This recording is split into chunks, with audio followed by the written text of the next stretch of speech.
அன்பும் பண்பும் பாசமும் நேசமும் நிறைந்த நட்புகளுக்கும் உறவுகளுக்கும் என் இனிய காலை வணக்கம். இன்று ஒரு குறள். அதிகாரம் 59, உற்றாடல். குறள் எண் 582. எல்லார்க்கும் எல்லாம் நிகழ்பவை எந்நான்றும் வல்லறிதல் வேந்தன் தொழில். எல்லாரிடத்திலும் நிகழ்கின்றவை எல்லாவற்றையும் எக்காலத்திலும் ஒற்றரை கொண்டு விரைந்து அறிதல் அரசனுக்குரிய தொழிலாகும். தெய்வப்புலவர் திருவள்ளுவர் எல்லாரிடத்திலும் நடப்பன எல்லாவற்றையும் நாள்தோறும் ஒற்றன் மூலமாக விரைந்து அறிதல் அரசனுக்குரிய கடமையாகும் என்று சொல்கிறார். அந்த ஒற்றன் மூலமாகத்தான் அரசன் அறிந்து செயல்படுவான் என்கிறார். இப்போது நமது நாட்டில் மக்களாட்சி நடைபெறுகிறது.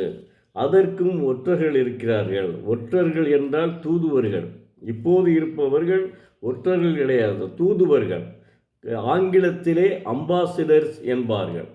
நமது நாட்டில் நம் நாட்டு தூதுவர்கள் அம்பாசடர்ஸ் வேறு ஒவ்வொரு நாட்டிலும் இருப்பார்கள். அதே போல அந்த நாட்டினுடைய தூதுவர்கள் நம் நாட்டில் இருப்பார்கள். இவர்கள்தான் நம்மை இப்போ நம் நாட்டிலே உள்ள தூதுவர்கள், அடுத்த நாட்டு தூதுவர்கள் அந்த நாட்டை பற்றி அவர்களுக்கு எடுத்து சொல்வார்கள். அதே போல நம் நாட்டு தூதுவர்கள் அடுத்த நாட்டில் இருக்கிறார்கள் அல்லவா, அவர்கள் அந்த நாட்டினுடைய செயல்களை பற்றி நமக்கு எடுத்து சொல்வார்கள்.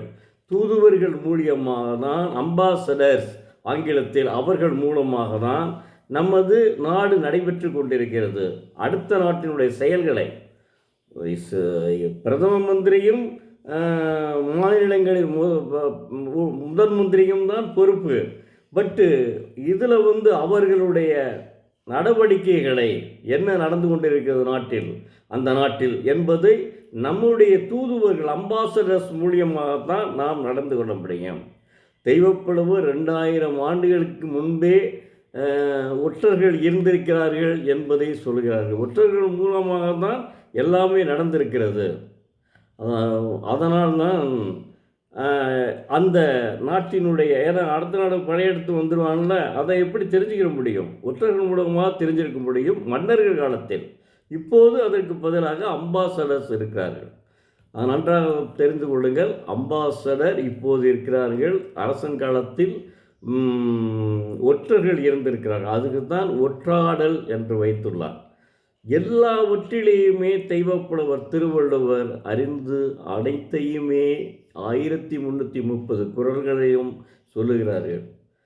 அதாவது அறத்துப்பாலில் அறத்தை பற்றி அற்புதமாக பேசுகிறார்கள். அதுக்கு பொருட்பாலில் அதை விட அற்புதமாக சொல்கிறார்கள்.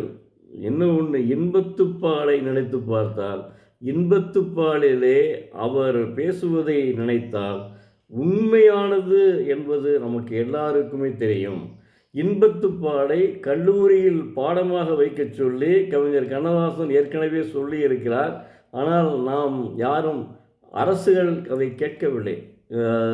ஆனால் அது இன்பத்துப்பாலை கல்லூரியில் வைத்தால் நன்றாகத்தான் இருக்குமே ஒழிய கெடுதல் வராது.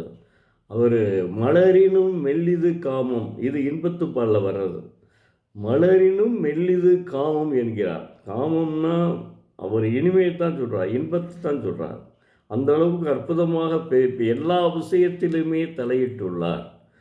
நன்றி, வணக்கம். நாளை மீண்டும் பார்ப்போம்.